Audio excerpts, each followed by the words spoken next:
Hello everyone, welcome back to my channel, That Model Railway Guy, and welcome to yet another video where I stand in front of the camera and talk to you for a bit.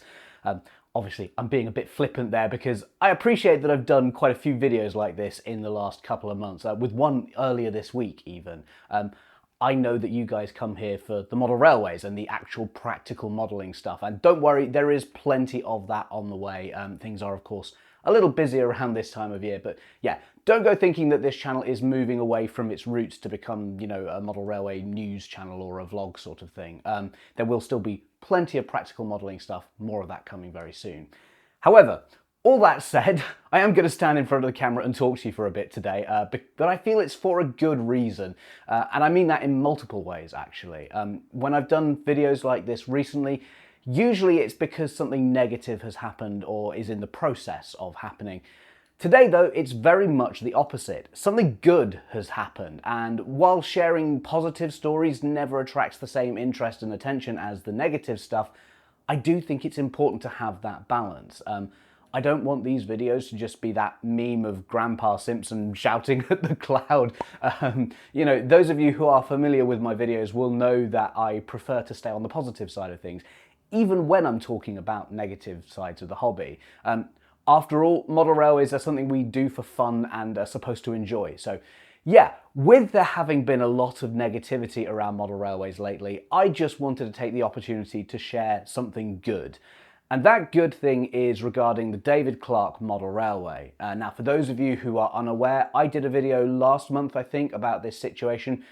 But the very short version is that the Shuttlewood Clarke Foundation had in its ownership, or has in its ownership, a huge 30-foot by 16-foot model railway that was originally built by David Clarke and his group or team. I don't know quite what they're classified as. But yeah, anyway, he left it in the care of the foundation, which he set up. And recently, the Shuttlewood Clarke Foundation announced that the railway was going to be closed and would no longer be part of their organisation.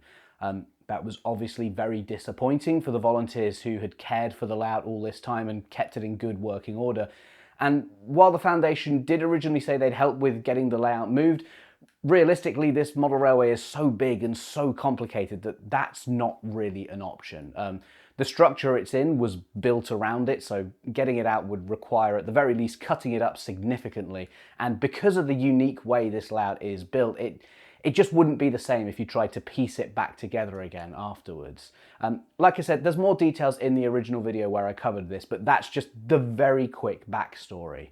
That video of mine got quite a lot of views. I think at the time of filming it's just shy of 50,000, and I wasn't the only one to make a video or a post highlighting this issue either. Naturally, a lot of you guys were upset about the model railway being closed, and I recommended in that video that people write to the foundation to make those views known. There was also a petition set up afterwards as well, which loads of people signed, myself included. And as a result, this has really shown the Shuttlewood Clarke Foundation how much support there is for David Clarke's model railway. And the outcome of all this, and I suspect through a lot of work and communication that's been done behind the scenes from those actively involved too, but the outcome is that the Shuttlewood Clarke Foundation have reversed their decision and the model railway will remain open. And that is just fantastic news. I have the press release which says, the trustees of the Shuttlewood Clarke Foundation are pleased to announce that the model railway built by its founder David Clarke will remain open for the foreseeable future. The charity had announced that the railway was to close from the 19th of December this year. However, over the past few weeks, constructive discussions have taken place between the volunteers and the trustees, and alternative plans have now been submitted to meet the foundation's requirements. These plans aim to enhance the entire area, including both the model railway and the charity shop donation point and goods inwards area. The improvements will provide better access and create a more efficient and welcoming space for everyone. So yeah, really fantastic news, and it seems like it's not only just that the model railway is being kept open, but the whole area around it is going to get a bit of a makeover and hopefully entice more people to come down and use the space. I think a lot of us were frustrated because the model railway had been somewhat hidden away, and so hopefully by making it a bit more of an attraction, there'll be more people coming through the doors and spending money, which, you know, benefits everybody in the end. There was also a quote from Barry Martin, who is the chairman of the trustees. He said, It was always the Foundation's intention to preserve the railway, if at all possible, and the fact that we plan to be able to keep it as part of the Foundation will be welcomed by all, especially given its unique place in the model railway world. We are grateful for the dedication and passion shown by everyone involved, which has been instrumental in reaching this positive outcome. The trustees would like to extend their thanks to the volunteers for their ongoing commitment and flexibility during this period of transition. It's interesting that they say that they always wanted to preserve the railway, because their original closure announcement didn't come across that way, in my opinion at least. I don't want to be too critical because they have now changed their decision, so that is to be welcomed.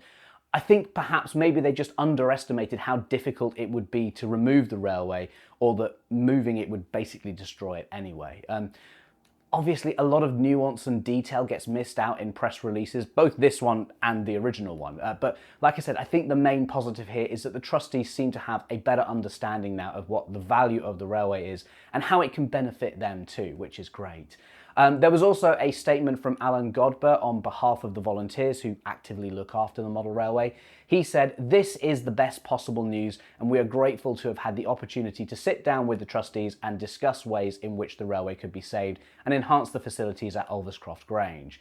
The support received from the model railway community and the public has been heartwarming, and we look forward to working with the trustees to ensure that David Clarke's pride and joy continues to thrive and maintain his legacy for all to enjoy."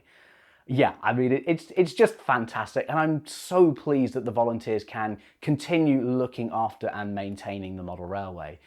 Hopefully, with all the attention this situation has brought it, they might end up with a few more volunteers of a younger age so that they can start training up the next generation on how to preserve this layout for even further into the future. But yeah, just overall fantastic. Just highlighting that point where Alan Godber mentioned the support from the model railway community, I do think it is worth applauding all of you guys who watched and commented and sent in emails or signed the petition.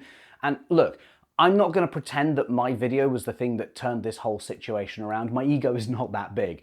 But at the same time, it brought the issue to the attention of lots of people who were previously unaware of the situation or the fact that the model railway even existed. While I don't feel like I can take any credit, I think you guys can, with the overwhelming support that you showed as a result.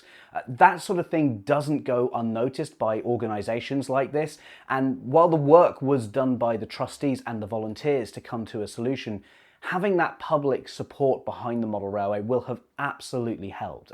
So this is a win that you guys can absolutely share in, and honestly, it's nice to see change actually come about because of people coming together.